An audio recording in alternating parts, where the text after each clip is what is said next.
Assalamualaikum adik-adik.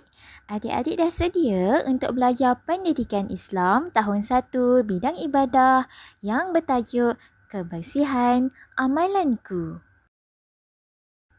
Jom kita baca doa sama-sama. Bismillahirrahmanirrahim.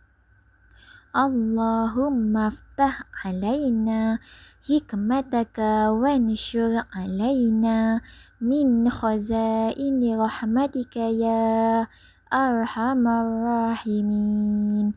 Amin. Baiklah adik-adik, adik-adik tahu tak apa itu istinja? Apa itu istinja ya?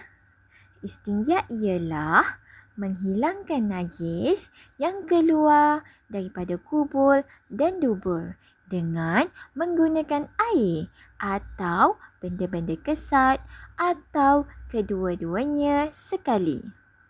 Adik-adik tahu tak apa itu kubul dan apa itu dubur? Baik, Cikgu Azila akan terangkan kepada adik-adik. Kubul ialah kemaluan di bahagian hadapan ketika adik-adik membuang air kecil. Manakala dubur pula ialah kemaluan di bahagian belakang apabila adik-adik membuang air besar. Jadi, pendek kata istinja ini adalah perbuatan mencuci atau membersihkan kemaluan di bahagian hadapan dan juga belakang selepas adik-adik membuang air, sama ada membuang air kecil ataupun air besar. Adik-adik faham tak?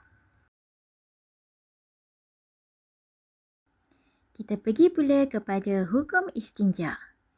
Hukum istinja adalah wajib. Semua umat Islam diwajibkan untuk beristinja.